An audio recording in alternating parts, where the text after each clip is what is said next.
Hey, welcome to Socialism for All. This file is being recorded for the January 2022 edition of Socialism for All. And it's an audiobook and discussion of On Practice, or On the Relation Between Knowledge and Practice, Between Knowing and Doing, by Mao Zedong from 1937. If you like this video, please click like and subscribe, and consider supporting on Patreon at patreon.com/socialismforall. There's a link to Patreon in the video description. So, we're going to be reading the version of this text from the Marxists' Internet Archive at marxists.org. Tremendous resource, thousands of free Marxist texts. Please go check them out. And this text starts with a note. It says, "There used to be a number of comrades in our party who were dogmatists, and who for a long period rejected the experience of the Chinese Revolution, denying the truth that Marxism is not a dogma, but a guide to action, and overawing people with words and phrases from Marxist works torn out of context. There were also a number of comrades who were empiricists, and who for a long period restricted themselves to their own fragmentary experience, and did not understand the importance of theory for revolutionary practice, or see the revolution as a whole, but worked blindly through industriously.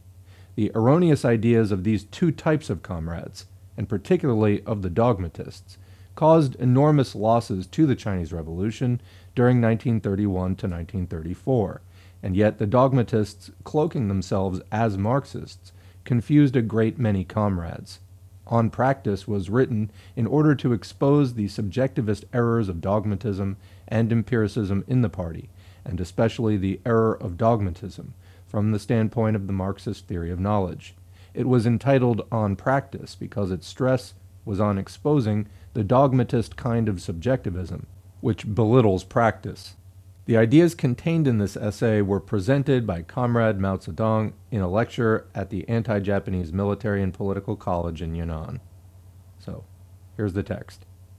"Before Marx, materialism examined the problem of knowledge apart from the social nature of man, and apart from his historical development, and was therefore incapable of understanding the dependence of knowledge on social practice, that is, the dependence of knowledge on production and the class struggle. Above all, Marxists regard man's activity in production as the most fundamental practical activity, the determinant of all his other activities. Man's knowledge depends mainly on his activity in material production, through which he comes gradually to understand the phenomena, the properties and the laws of nature, and the relations between himself and nature, and through his activity in production, he also gradually comes to understand, in varying degrees, certain relations that exist between man and man. None of this knowledge can be acquired apart from activity in production. In a classless society, every person, as a member of society, joins in common effort with the other members, enters into definite relations of production with them, and engages in production to meet man's material needs. In all class societies, the members of the different social classes also enter, in different ways, into definite relations of production, and engage in production to meet their material needs. This is the primary source from which human knowledge develops. Man's social practice is not confined to activity in production, but takes many other forms: class struggle, political life, scientific and artistic pursuits. In short, as a social being, man participates in all spheres of the practical life of society. Thus man, in varying degrees, comes to know the different relations between man and man, not only through his material life, but also through his political and cultural life, both of which are intimately bound up with material life. Of these other types of social practice, class struggle in particular, in all its various forms, exerts a profound influence on the development of man's knowledge. In class society, everyone lives as a member of a particular class, and every kind of thinking, without exception, is stamped with the brand of a class. Marxists hold that in human society, activity and production develop step by step from a lower to a higher level, and that consequently man's knowledge, whether of nature or of society, also develops step by step from a lower to a higher level, that is, from the shallower to the deeper, from the one-sided to the many-sided.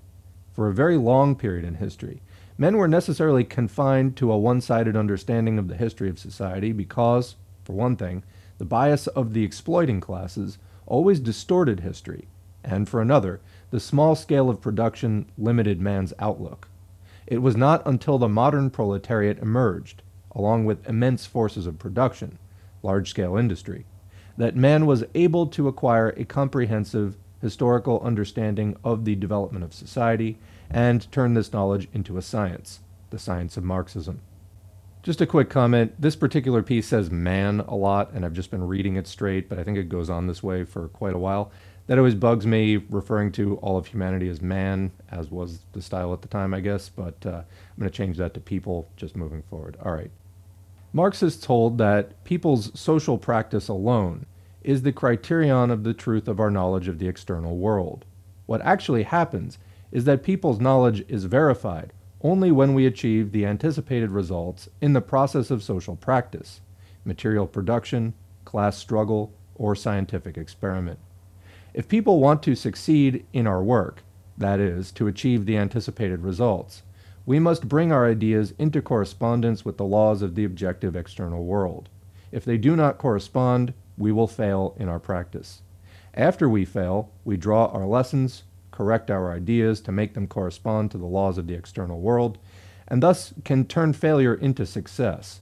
This is what is meant by failure is the mother of success, and a fall into the pit, a gain in your wit.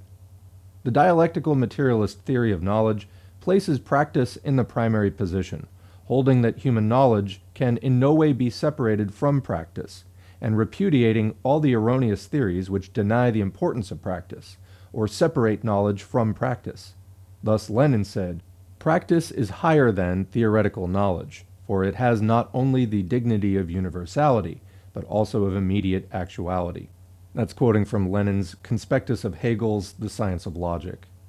The Marxist philosophy of dialectical materialism has two outstanding characteristics. One is its class nature. It openly avows that dialectical materialism is in the service of the proletariat. The other is its practicality.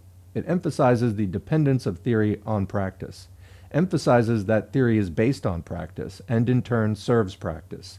The truth of any knowledge or theory is determined not by subjective feelings, but by objective results in social practice. Only social practice can be the criterion of truth. The standpoint of practice is the primary and basic standpoint in the dialectical materialist theory of knowledge. And here the text has a footnote referring readers to Marx's Theses on Feuerbach and Lenin's Materialism and Empirio-Criticism. But how then does human knowledge arise from practice and in turn serve practice? This will become clear if we look at the process of development of knowledge.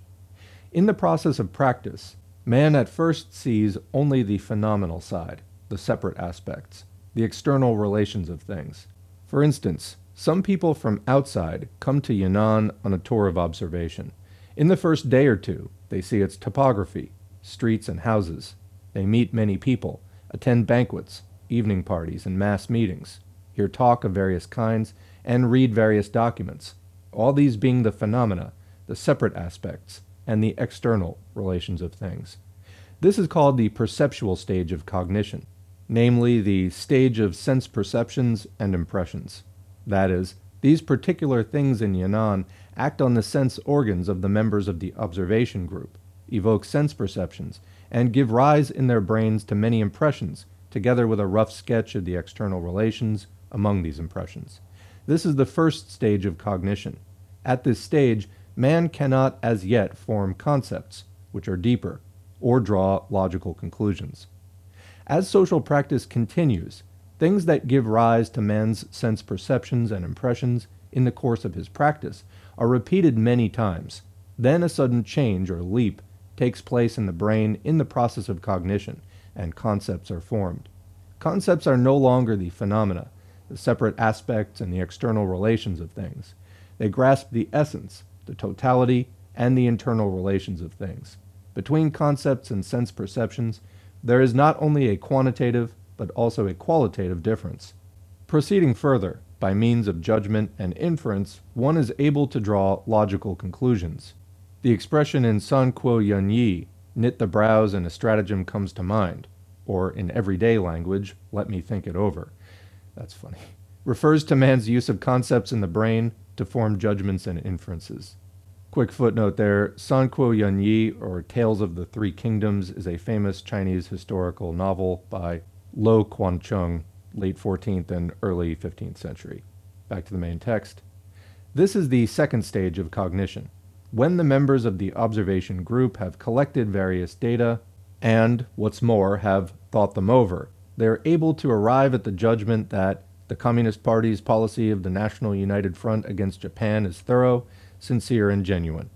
Having made this judgment, they can, if they too are genuine about uniting to save the nation, go a step further and draw the following conclusion: the National United Front against Japan can succeed. This stage of conception, judgment, and inference is the more important stage in the entire process of knowing a thing. It is the stage of rational knowledge. The real task of knowing is, through perception, to arrive at thought, to arrive step by step at the comprehension of the internal contradictions of objective things, of their laws, and of the internal relations between one process and another, that is, to arrive at logical knowledge. To repeat, logical knowledge differs from perceptual knowledge in that perceptual knowledge pertains to the separate aspects, the phenomena and the external relations of things, whereas logical knowledge takes a big stride forward to reach the totality, the essence, and the internal relations of things, and discloses the inner contradictions in the surrounding world. Therefore, logical knowledge is capable of grasping the development of the surrounding world in its totality, in the internal relations of all its aspects. This dialectical materialist theory of the process of development of knowledge, basing itself on practice and proceeding from the shallower to the deeper, was never worked out by anybody before the rise of Marxism. Marxist materialism solved this problem correctly for the first time, pointing out both materialistically and dialectically the deepening movement of cognition, the movement by which man in society progresses from perceptual knowledge to logical knowledge in his complex, constantly recurring practice of production and class struggle. Lenin said, the abstraction of matter, of a law of nature, the abstraction of value, etc., in short, all scientific, meaning correct, serious, not absurd, abstractions reflect nature more deeply, truly, and completely. That's quoting from Conspectus of Hegel's Science of Logic again. Marxism-Leninism holds that each of the two stages in the process of cognition has its own characteristics, with knowledge manifesting itself as perceptual at the lower stage and logical at the higher stage, but that both are stages in an integrated process of cognition. The perceptual and the rational are qualitatively different, but are not divorced from each other. They are unified on the basis of practice. Our practice proves that what is perceived cannot at once be comprehended, and that only what is comprehended can be more deeply perceived. Perception only solves the problem of phenomena. Theory alone can solve the problem of essence. The solving of both these problems is not separable in the slightest degree from practice. Whoever wants to know a thing has no way of doing so except by coming into contact with it, that is, by living and practicing in its environment. In feudal society, it was impossible to know the laws of capitalist society in advance because capitalism had not yet emerged. The relevant practice was lacking. Marxism could be the product only of capitalist society. Marx, in the era of laissez-faire capitalism, could not concretely know certain laws peculiar to the era of imperialism beforehand, because imperialism, the last stage of capitalism, had not yet emerged, and the relevant practice was lacking. Only Lenin and Stalin could undertake this task. Leaving aside their genius, the reason why Marx, Engels, Lenin, and Stalin could work out their theories was mainly that they personally took part in the practice of the class struggle and the scientific experimentation of their time. Lacking this condition, no genius could have succeeded. The saying, without stepping outside his gate, the scholar knows all the wide world's affairs, was mere empty talk in past times when technology was undeveloped. Even though this saying can be valid in the present age of developed technology, the people with real personal knowledge are those engaged in practice the wide world over. And it is only when these people have come to know through their practice, and when their knowledge has reached him through writing and technical media, that the scholar can indirectly know all the wide world's affairs. Comment: so even if you have the technology to publish findings, those findings always come from some direct contact somewhere. Continuing. If you want to know a certain thing or a certain class of things directly, you must personally participate in the practical struggle to change reality, to change that thing or class of things, for only thus can you come into contact with them as phenomena. Only through personal participation in the practical struggle to change reality can you uncover the essence of that thing or class of things and comprehend them. This is the path to knowledge which every man actually travels, though some people, deliberately distorting matters, argue to the contrary. The most ridiculous person in the world is the know-it-all who picks up a smattering of hearsay knowledge and proclaims themselves the world's #1 authority. This merely shows that they have not taken a proper measure of themselves. Knowledge is a matter of science, and no dishonesty or conceit whatsoever is permissible. What is required is definitely the reverse: honesty and modesty. If you want knowledge, you must take part in the practice of changing reality. If you want to know the taste of a pear, you must change the pear by eating it yourself. If you want to know the structure and properties of the atom, you must make physical and chemical experiments to change the state of the atom. If you want to know the theory and methods of revolution, you must take part in revolution. All genuine knowledge originates in direct experience, but one cannot have direct experience of anything. As a matter of fact, most of our knowledge comes from indirect experience. For example, all knowledge from past times and foreign lands. To our ancestors and to foreigners, such knowledge was, or is, matter of direct experience, and this knowledge is reliable if in the course of their direct experience, the requirement of scientific abstraction, spoken of by Lenin, was, or is, fulfilled, and objective reality scientifically reflected. Otherwise, it is not reliable. Hence, a person's knowledge consists only of two parts: that which comes from direct experience and that which comes from indirect experience. Moreover, what is indirect experience for me is direct experience for other people. Consequently, considered as a whole, knowledge of any kind is inseparable from direct experience. All knowledge originates in perception of the objective external world through man's physical sense organs. Anyone who denies such perception denies direct experience, or denies personal participation in the practice that changes reality, is not a materialist. That is why the know-it-all is ridiculous. There is an old Chinese saying, "How can you catch tiger cubs without entering the tiger's lair?" This saying holds true for people's practice, and it also holds true for the theory of knowledge. There can be no knowledge apart from practice. To make clear the dialectical materialist movement of cognition arising on the basis of the practice which changes reality, to make clear the gradually deepening movement of cognition, a few additional concrete examples are given below.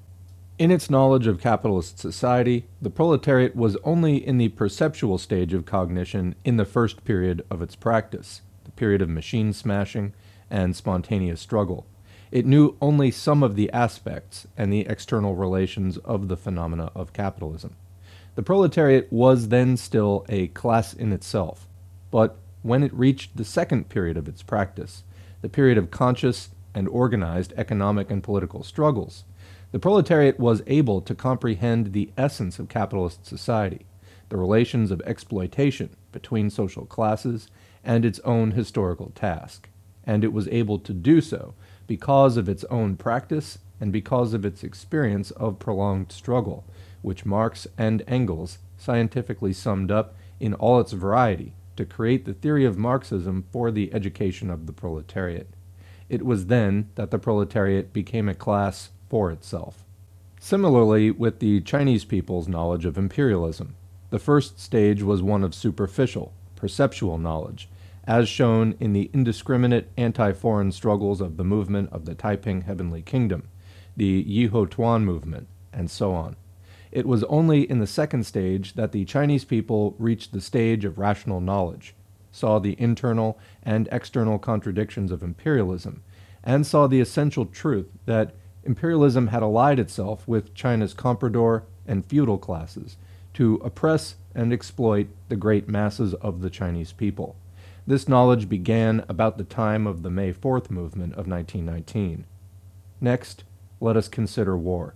If those who lead a war lack experience of war, then at the initial stage they will not understand the profound laws pertaining to the directing of a specific war, such as our agrarian revolutionary war of the past decade.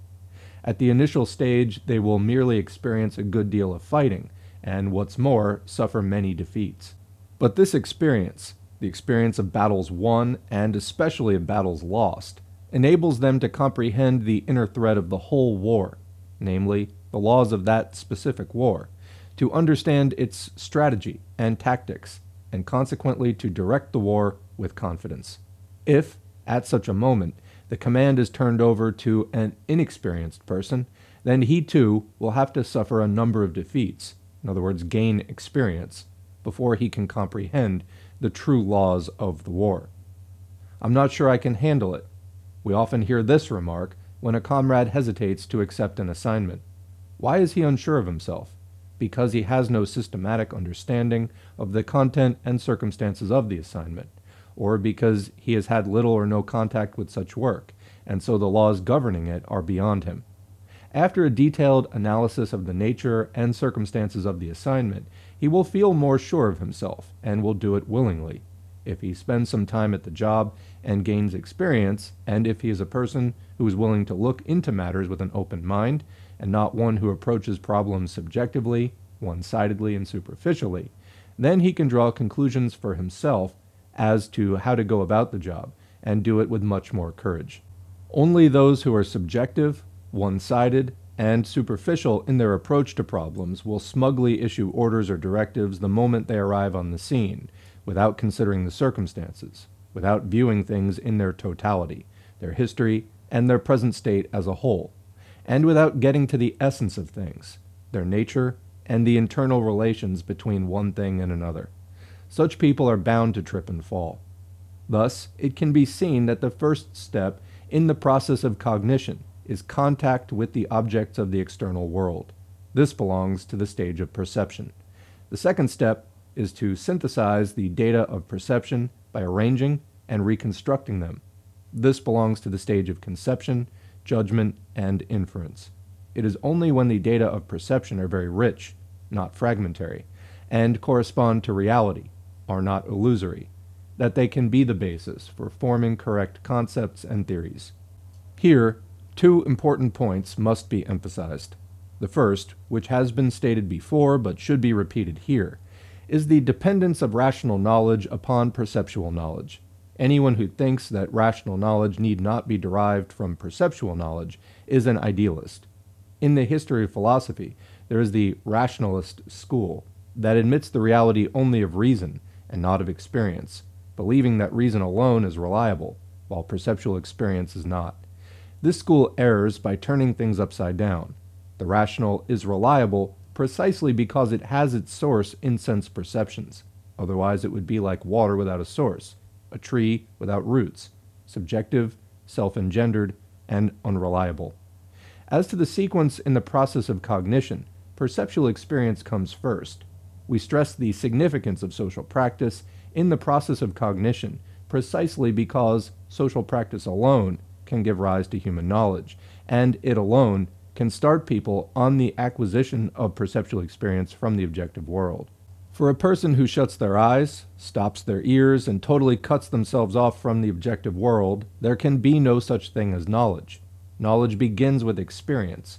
This is the materialism of the theory of knowledge.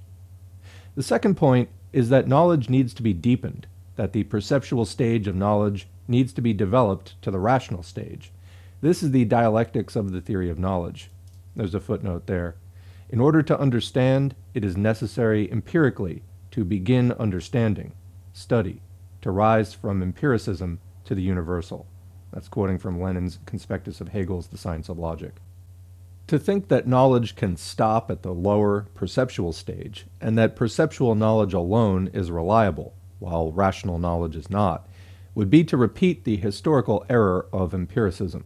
This theory errs in failing to understand that, although the data of perception reflect certain realities in the objective world, I'm not speaking here of idealist empiricism, which confines experience to so-called introspection. They are merely one-sided and superficial, reflecting things incompletely and not reflecting their essence. Fully to reflect a thing in its totality, to reflect its essence, to reflect its inherent laws, it is necessary through the exercise of thought to reconstruct the rich data of sense perception, discarding the dross and selecting the essential, eliminating the false, and retaining the true, proceeding from the one to the other, and from the outside to the inside. In order to form a system of concepts and theories, it is necessary to make a leap from perceptual to rational knowledge. Such reconstructed knowledge is not more empty or more unreliable. On the contrary, whatever has been scientifically reconstructed in the process of cognition, on the basis of experience, reflects objective reality, as Lenin said, more deeply, more truly, more fully. As against this, vulgar, practical men respect experience but despise theory, and therefore cannot have a comprehensive view of an entire objective process, lack clear direction and long-range perspective, and are complacent over occasional successes and glimpses of the truth. If such persons direct a revolution, they will lead it up a blind alley. Just want to pause to comment there. I think that this is a major phenomenon, people who just sort of keep their heads down, look at what's in front of them, maybe they get good at that, but they don't want to look up and struggle to see the big picture or engage in theory exactly as Mao is describing. What you get then is kind of people who go by a process of trial and error. They never stand back from their individual experiences or individual experiments to try to form some kind of a hypothesis, some guiding idea about what's going on behind what they're doing. This is to a great extent a waste of time, because while you will get some fragmentary knowledge out of those individual things that you're doing, you're also basically choosing to discard any larger conclusions that you could draw from it. And thus it's self-perpetuating. You're confined to only being able to do that small task, whatever it is. Continuing. Rational knowledge depends upon perceptual knowledge, and perceptual knowledge remains to be developed into rational knowledge. This is the dialectical materialist theory of knowledge. Let's say that again. Rational knowledge depends upon perceptual knowledge, and perceptual knowledge remains to be developed into rational knowledge. This is the dialectical materialist theory of knowledge.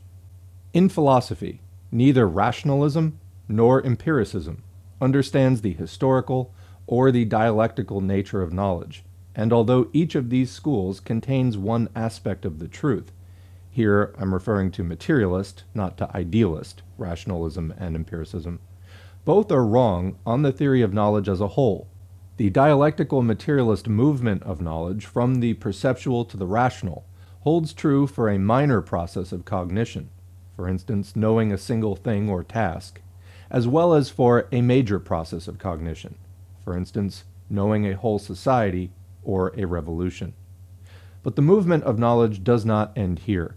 If the dialectical materialist movement of knowledge were to stop at rational knowledge, only half the problem would be dealt with. And as far as Marxist philosophy is concerned, only the less important half at that. Marxist philosophy holds that the most important problem does not lie in understanding the laws of the objective world and thus being able to explain it, but applying the knowledge of these laws actively to change the world. From the Marxist viewpoint, theory is important, and its importance is fully expressed in Lenin's statement, without revolutionary theory, there can be no revolutionary movement.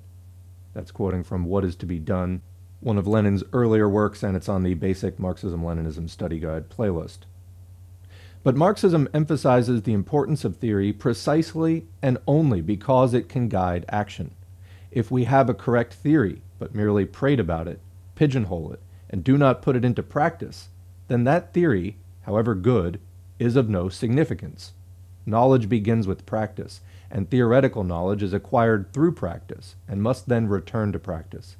The active function of knowledge manifests itself not only in the active leap from perceptual to rational knowledge, but and this is more important, it must manifest itself in the leap from rational knowledge to revolutionary practice. The knowledge which grasps the laws of the world must be redirected to the practice of changing the world, must be applied anew in the practice of production, in the practice of revolutionary class struggle and revolutionary national struggle, and in the practice of scientific experiment. This is the process of testing and developing theory, the continuation of the whole process of cognition. The problem of whether theory corresponds to objective reality is not, and cannot be, completely solved in the movement of knowledge from the perceptual to the rational, mentioned above. The only way to solve this problem completely is to redirect rational knowledge to social practice, apply theory to practice, and see whether it can achieve the objectives one has in mind. Many theories of natural science are held to be true not only because they were so considered when natural scientists originated them, but because they have been verified in subsequent scientific practice. Similarly, Marxism-Leninism is held to be true not only because it was so considered when it was scientifically formulated by Marx, Engels, Lenin, and Stalin, but because it has been verified in the subsequent practice of revolutionary class struggle and revolutionary national struggle. Dialectical materialism is universally true because it is impossible for anyone to escape from its domain in their practice. The history of human knowledge tells us that the truth of many theories is incomplete, and that this incompleteness is remedied through the test of practice. Many theories are erroneous, and it is through the test of practice that their errors are corrected. That is why practice is the criterion of truth, and why the standpoint of life, of practice, should be first and fundamental in the theory of knowledge. That's quoting from Lenin in Materialism and Imperial Criticism. Stalin has well said, theory becomes purposeless if it is not connected with revolutionary practice, just as practice gropes in the dark if its path is not illumined by revolutionary theory. It's quoting Stalin in The Foundations of Leninism. When we get to this point, is the movement of knowledge completed? Our answer is, it is, and yet it is not. When people in society throw themselves into the practice of changing a certain objective process, whether natural or social, at a certain stage of its development, they can, as a result of the reflection of the objective process in their brains and the exercise of their subjective activity, advance their knowledge from the perceptual to the rational, and create ideas, theories, plans, or programs which correspond in general to the laws of that objective process. They then apply these ideas, theories, plans, or programs in practice in the same objective process. And if they can realize the aims that they have in mind, that is, if in that same process of practice they can translate, or on the whole translate, those previously formulated ideas, theories, plans, or programs into fact, then the movement of knowledge may be considered completed with regard to this particular process. In the process of changing nature, take for example the fulfillment of an engineering plan, the verification of a scientific hypothesis, the manufacture of an implement, or the reaping of a crop, or in the process of changing society, take for example the victory of a strike, victory in a war, or the fulfillment of an educational plan. All these may be considered the realization of aims that one has in mind, but generally speaking, whether in the practice of changing nature or of changing society, people's original ideas, theories, plans, or programs are seldom realized without any alteration. This is because people engaged in changing reality are usually subject to numerous limitations. They are limited not only by existing scientific and technological conditions, but also by the development of the objective process itself, and the degree to which this process has become manifest. The aspects and the essence of the objective process have not yet been fully revealed.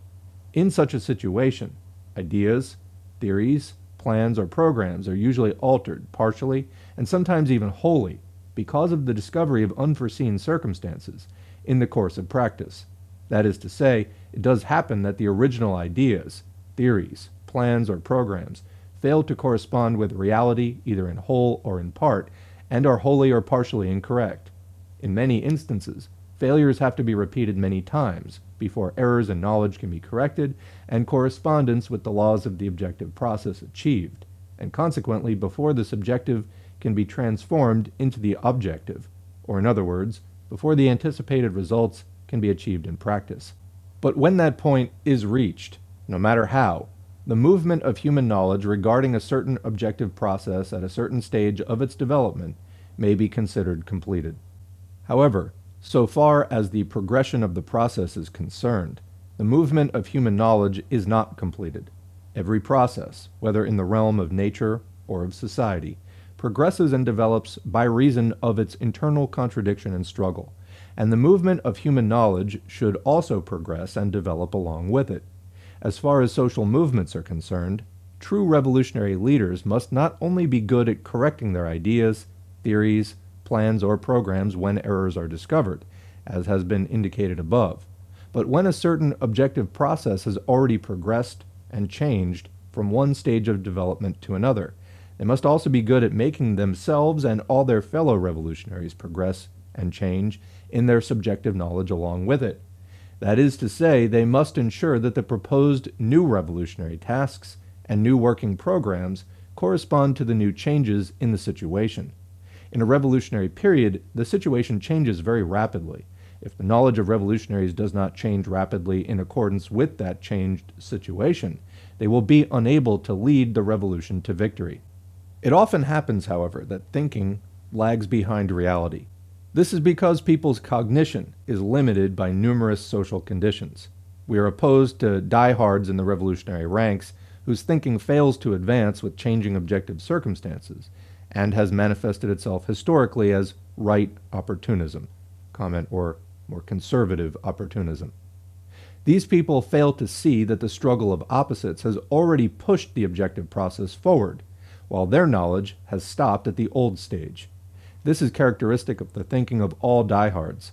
Their thinking is divorced from social practice, and they cannot march ahead to guide the chariot of society. They simply trail behind, grumbling that it goes too fast, and trying to drag it back, or turn it in the opposite direction. We are also opposed to left phrasemongering. The thinking of leftists outstrips a given stage of development of the objective process. Some regard their fantasies as truth, while others strain to realize in the present an ideal which can only be realized in the future. They alienate themselves from the current practice of the majority of the people and from the realities of the day, and show themselves adventurous in their actions. Idealism and mechanical materialism, opportunism, and adventurism are all characterized by the breach between the subjective and the objective, by the separation of knowledge from practice. The Marxist-Leninist theory of knowledge, characterized as it is by scientific social practice, cannot but resolutely oppose these wrong ideologies. Marxists recognize that in the absolute and general process of development of the universe, the development of each particular process is relative, and that hence, in the endless flow of absolute truth, man's knowledge of a particular process at any given stage of development is only relative truth. The sum total of innumerable relative truths constitutes absolute truth. There's a footnote here referring to Lenin's Materialism and Empirio-criticism. The development of an objective process is full of contradictions and struggles, and so is the development of the movement of human knowledge. All the dialectical movements of the objective world can sooner or later be reflected in human knowledge. In social practice, the process of coming into being, developing, and passing away is infinite, and so is the process of coming into being, developing, and passing away in human knowledge. As people's practice, which changes objective reality in accordance with given ideas, theories, plans, or programs, advances further and further, our knowledge of objective reality likewise becomes deeper and deeper. The movement of change in the world of objective reality is never-ending, and so is people's cognition of truth through practice. Marxism-Leninism has in no way exhausted truth, but ceaselessly opens up roads to the knowledge of truth in the course of practice. Our conclusion is the concrete, historical unity of the subjective and the objective, of theory and practice, of knowing and doing, and we are opposed to all erroneous ideologies, whether left or right, which depart from concrete history. Just a quick comment here. For anyone who is confused about Mao's use of left deviations here. So yes, overall, socialism, communism are left-wing ideologies. However, the thing that we're trying to do is to make our plans and our activities match the current moment. So basically what Mao is talking about there is you can have two types of errors. You can have right deviations, which are too conservative, and you're dealing with the past and you're not keeping up with the present. Or you can have left deviations, which tend to be more dealing with some future conditions, or if sort of your understanding of society is ahead, like particularly far ahead of where the masses are at, and you try to act as if the masses think like you do, even though they think like they're thinking currently, that can lead to errors as well, because you're kind of living in a future state, not, again, the present. This is the thing of meeting people where they're at. You don't want to be behind or too far ahead of them. I mean, obviously, as socialists, we're trying to agitate and lead people towards revolution.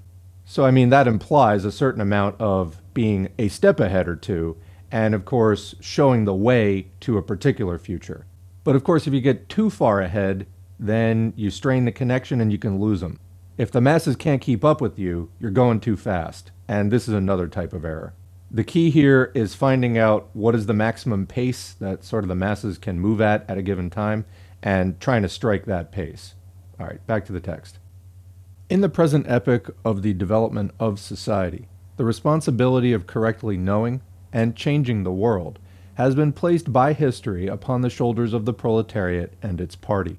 This process, the practice of changing the world, which is determined in accordance with scientific knowledge, has already reached a historic moment in the world and in China, a great moment unprecedented in human history.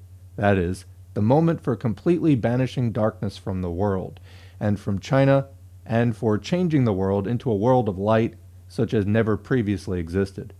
The struggle of the proletariat and the revolutionary people to change the world comprises the fulfillment of the following tasks: to change the objective world, and at the same time their own subjective world, to change their cognitive ability, and change the relations between the subjective and the objective world. Such a change has already come about in one part of the globe, in the Soviet Union. There, the people are pushing forward this process of change. The people of China and the rest of the world either are going through or will go through such a process. And the objective world which is to be changed also includes all the opponents of change, who, in order to be changed, must go through a stage of compulsion before they can enter the stage of voluntary, conscious change. The epoch of world communism will be reached when all mankind voluntarily and consciously changes itself and the world. Discover the truth through practice, and again through practice, verify and develop the truth. Start from perceptual knowledge and actively develop it into rational knowledge. Then start from rational knowledge and actively guide revolutionary practice to change both the subjective and the objective world. Practice, knowledge, again practice, and again knowledge. This form repeats itself in endless cycles, and with each cycle, the content of practice and knowledge rises to a higher level. Such is the whole of the dialectical materialist theory of knowledge, and such is the dialectical materialist theory of the unity of knowing and doing. And that's the end of the audiobook. I like this one a lot, and I have a number of thoughts. So, starting out, there was a part kind of in the first half where Marx is talking about the whole thing about direct knowledge and indirect knowledge. I was thinking while reading that, somebody please get this to the flat earthers.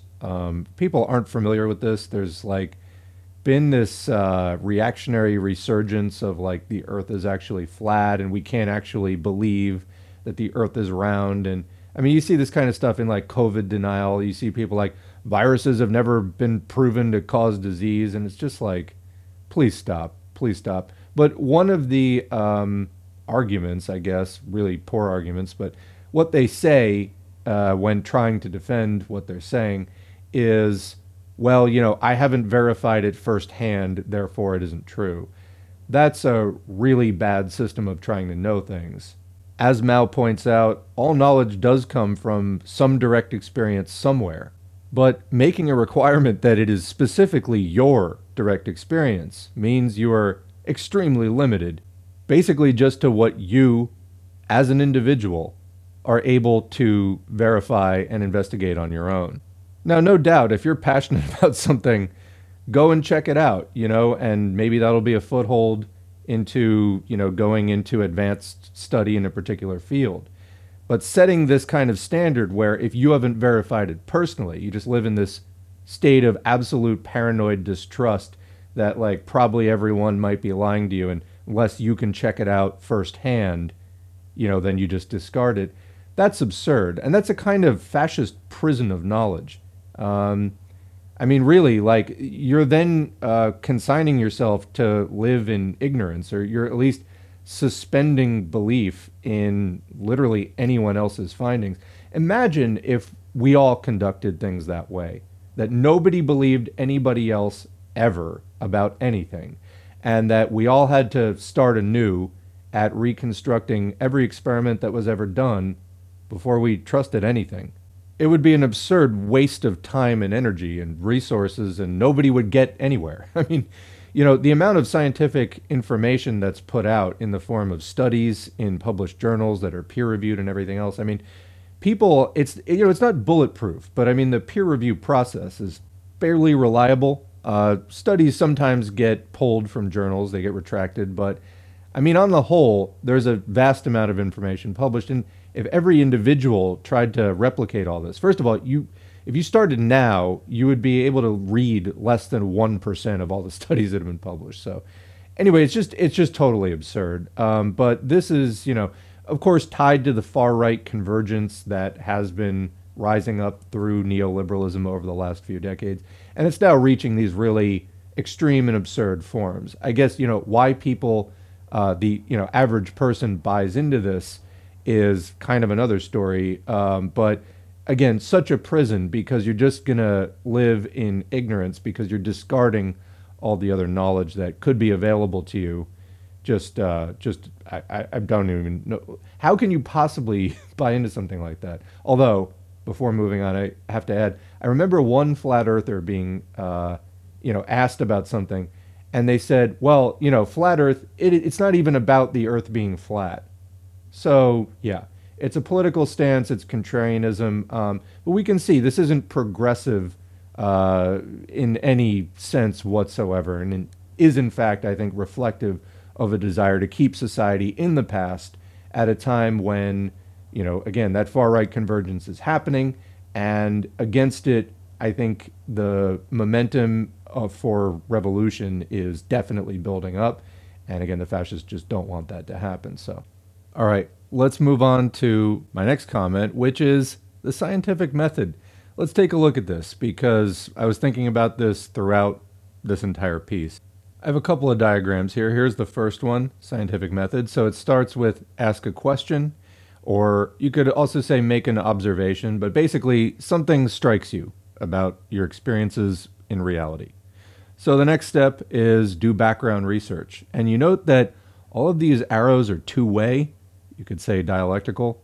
So you make an observation, you ask a question, you do background research, you then go back and look at your initial observation, and then when you're ready to move on to the next general area of this method, you move on to constructing a hypothesis. So you have made your observation, asked a question about something going on in the environment, you do background research, and then based on that, whatever you can find out, you construct a hypothesis.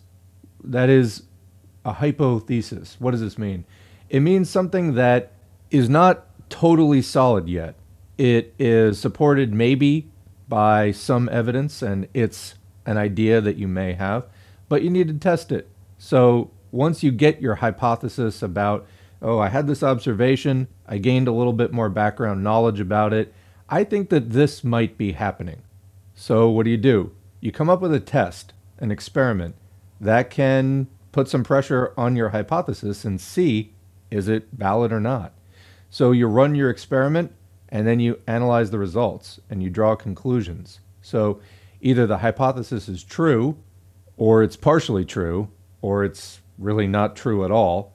In any case, you report the results of that test. But if it really doesn't seem to be true, then you got to go back and think again. And say, well, I ran this experiment and I saw these results. What does that mean about the hypothesis? So a little bubble on the right there, think, try again. You factor that back into the hypothesis. You alter your hypothesis. Then you come up with a revised hypothesis, and then you test that with an experiment. Then you see what the results are. You draw conclusions. Is it true? Is it more true than it was the last time? And you keep revising it. You report the results every time for posterity and for the general body of knowledge in society. And then once you've got a hypothesis that stands up to rigorous multiple tests, well, then you've got something a little bit more than a hypothesis. You've got something that is on its way to either becoming a theory or being incorporated into a theory. In any case, there are already existing theories, probably about whatever phenomenon you're investigating, and you may put your results into that theory and so forth. And all of this is interacting with all of the things that have existed before. Because remember, you're not the only person in the world with consciousness making observations and asking questions. So it could be that you are asking that particular question for the first time. This is something you figure out probably doing your background research if you're thorough. But you might have put the question in a new way for the first time. Or you might have come up with a new test for the same hypothesis that somebody else came up with, but you're also interested in and it needs more testing, whatever. So let's look at another graphic here. So this is labeled the scientific method as an ongoing process. And it shows, I think, visually more the circular nature of this. It goes around and around. And again, just like Mauss said, practice, knowledge, again practice, and again knowledge. This form repeats itself in endless cycles. And with each cycle, the content of practice and knowledge rises to a higher level. You could say like a spiral, which goes around and around, but it's not exactly the same every time. It expands. Or maybe if it's in 3 dimensions, it's going up. It's going in a particular direction as it goes around and around this particular cycle. So anyway, this diagram, if we start at the top, starts with make observations, and then think of interesting questions about the observations. Then formulate a hypothesis. Then develop testable predictions, gather data to test the predictions, and then you can see on the little sidebar there, there's a loop, refine, alter, expand, or reject hypothesis. Then test it again, your refined hypothesis. Then again, gather the data from your tests of the revised hypothesis. Eventually, from these observations, develop general theories. And then from there, you come back around to making observations again. Anyway, learning that was one of my favorite things in school. I don't think that, I ever spent a huge amount of time on it, but I swear I remember sitting at the desk and learning that. It was probably in 8th grade. Whatever it was, I remember being in the building and going, that's really cool. Just the idea that there is a system of accumulating knowledge according to this particular process, which just works. So anyway, moving on to my next comment. Recently, or a few months ago, I did an audiobook of Stalin's Anarchism or Socialism, and he talks about dialectics quite a bit in that text. And I actually had a long comment that I almost made, I think it was between sections 2 and 3, really about a lot of the things that Mao was talking about in this file, about cognition and perception and everything like that. Specifically, I think that it had to do with talking about the lag between a particular situation and perceiving and, sort of consciously interpreting it. And it reminded me of my experience when I started to meditate regularly, which, people who practice meditation, like a Tai Chi or something like that, will often speak of, increased mental clarity or higher consciousness, something like that. For me, what that meant was I felt like in my life at that point, and this was years ago, I'd kind of fallen into like a rut. It just, everything looked the same, and I don't know, I felt like I was just in a real slump.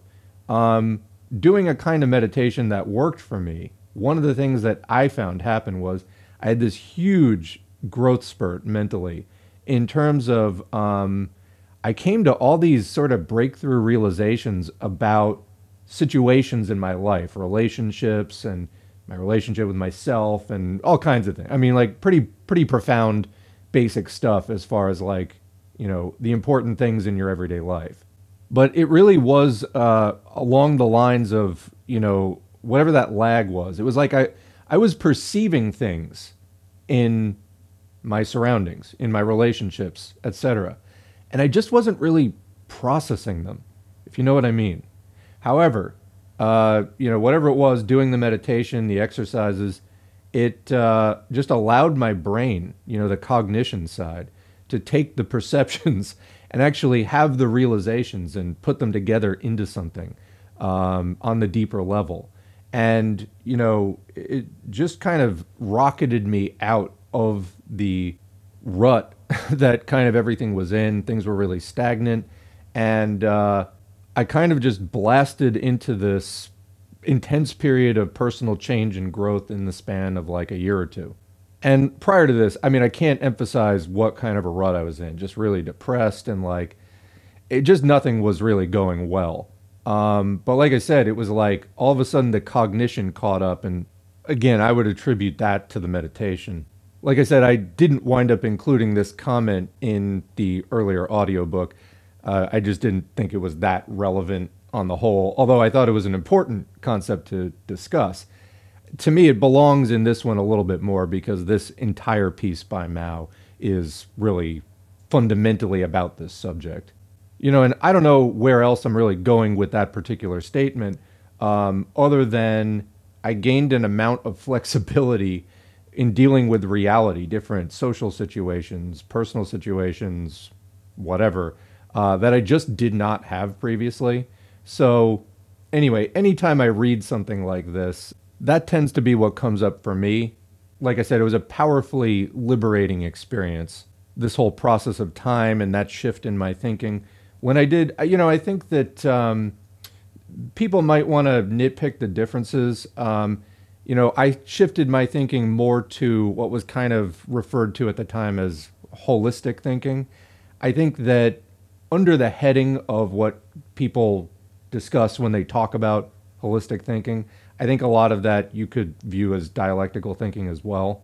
Or to put it another way, I think that a lot of what gets discussed under the heading of dialectical and holistic, sometimes there's overlap there. Anyway, I think I found my way through that, at least in part, to more of a dialectical worldview where you're looking at all the parts, how they interact with each other, and all those relationships. As they say, knowledge is power, and I found that really to be true. Like I said, I was able to just navigate situations in my life that previously would have totally stumped and terrified me. And also, this was, at a time, I think, out of this exact same process where I developed a lot more social consciousness, and you start thinking about all the social systems around you. And definitely, I took my first strong steps out into the realm of social activism. I don't think I was, a committed Marxist at this point, but it certainly got me going in the direction where now I'm sitting here doing this recording. Anyway, moving on to the next point. The point that Mao makes about people start out with an idea, and then in the process of trying to implement it, it oftentimes has to be refined many times. Well, we were looking at that in the flowcharts of the scientific method. I think it applies, not just to science, though. Anybody who has sat down with a creative project, for example, particularly one that is collaborative in nature. If you've tried to do, I don't know, a film or, an album with a group of musicians or whatever, certainly you can set out with an idea. In the process of trying to implement it, you'll hit limitations, which Mao talked about. You'll also just make discoveries along the way which change your idea of what is best, what is optimal. Because you're going to do some things that you thought would work, and then they don't work. You find out by actually trying to do them. And you'll also probably stumble onto some things that you never would have considered until you were out there in practice trying to actually do the thing. And you make a discovery. Maybe it's by chance. Maybe you just, get a brainstorm while you're in the middle of it and go, well, why don't I try this? And boom, it works out better than anything that you had put down on paper prior to sitting down with the thing. I think that's very relatable and true. And also, the last thing that I want to highlight here, my comments are almost as long as the audiobook itself, but the last thing that I want to highlight here is I'm going to read a quote from this again.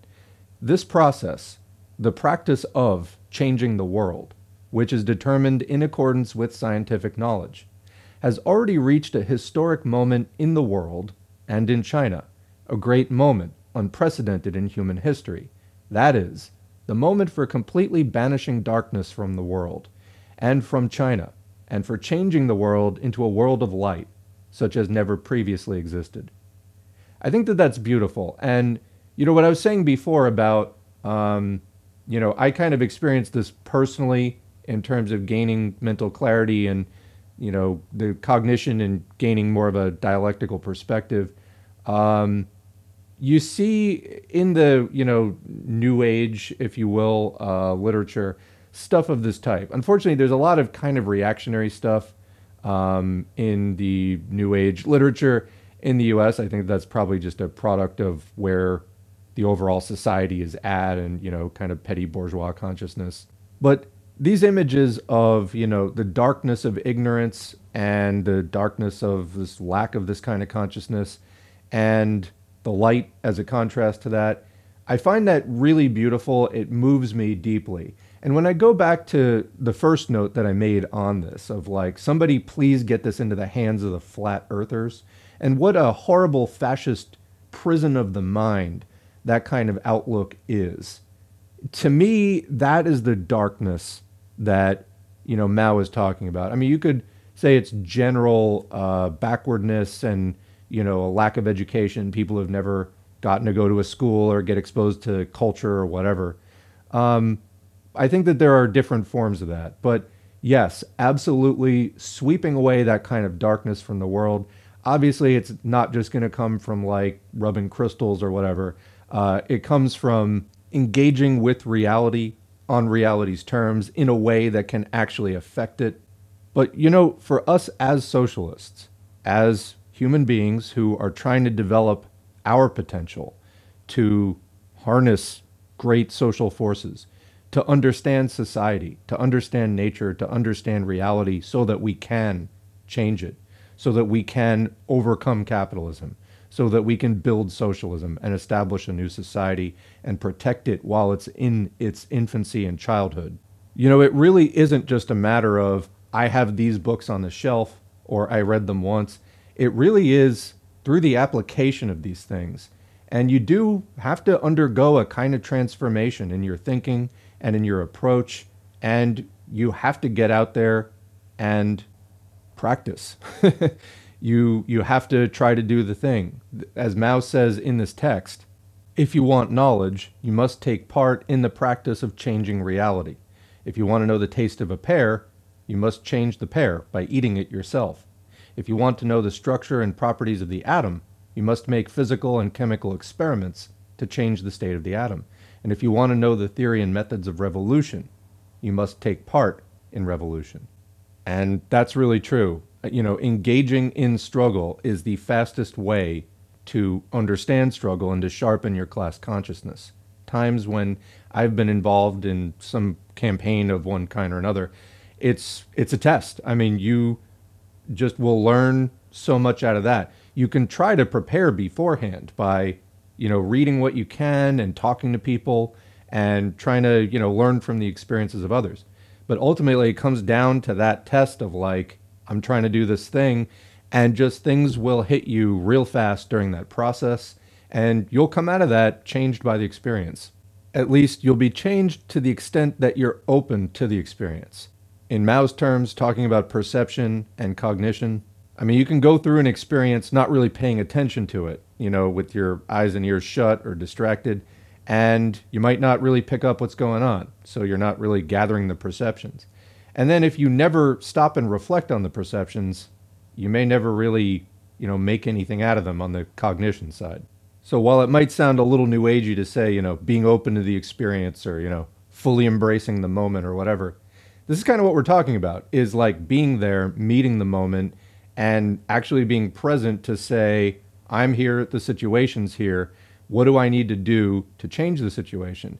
And, sometimes it does take kind of work on ourselves, overcoming our own prejudices and our own egos as far as, we all have biases and we have aversions to things, we have attractions to things that can kind of skew us one way or another out of just being in that moment and seeing what's actually in front of us. For me, again, that's where the meditation kind of came in, of getting to like a more neutral place where you can observe the world more scientifically, see what's there.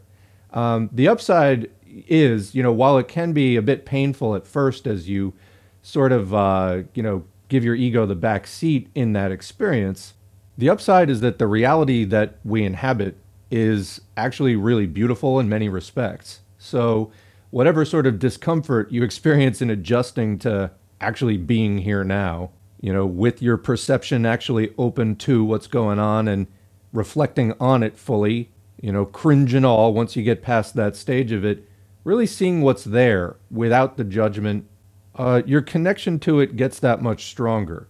And it is that connection to it, seeing the situation for what it is, feeling it for what it is, that lets you actually affect it, that lets you reach into it, not into some illusory version of it that you created in your mind, but actually into the thing itself, not some watered down version that you have watered down for the benefit of your own comfort zone, but to actually see the situation.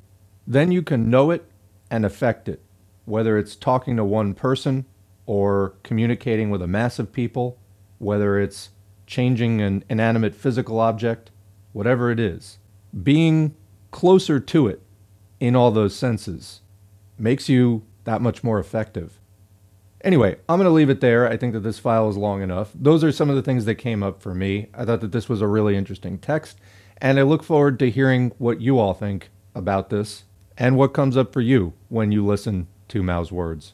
Along those lines, leave questions and comments in the comment section below. We'll continue the discussion there as always. It's always an interesting time to read those comments and for everyone else to read them as well. In the meantime, thanks for listening. Thanks to the current patrons whose names are on the screen.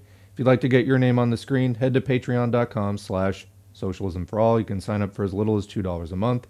Every donation is encouraging. They're also materially helpful, so thank you all very much for those. If you'd like to help out without making a donation, click and like, subscribe, sharing the video on social media, leaving a comment, even if it's just good video or thanks. All of that helps to boost the channel and to bring more people into this discussion so that we can expand the conversation about ending capitalism and building socialism. In the real world, join an organization, or if you're not ready to join, at least consider making a contribution to one. That can help the people who are in the organization. My general tips on finding an organization: look for something in your area that's doing work that you think is useful and that seems to be active, that they respond to your inquiries fairly quickly. That's a sign of a healthy organization that isn't swamped, struggling, inept, or just dysfunctional. You don't really want to get involved. Joining an organization can be a significant time investment and emotional investment and, just all around personal investment. You want to make sure that it's a good org. An organization can have the best principles on paper. If it's not really functioning well, you aren't going to benefit and may actually suffer from getting involved in it. So keep that in mind, or start your own project. If you have the experience, the idea, the comrades, the resources to get something off the ground, go for it. We can always use more positive news about new things popping up. I love that kind of surprise. Anyway, whatever your contributions to the cause of socialism are, large or small, thank you for doing them, and we'll catch you in the next video.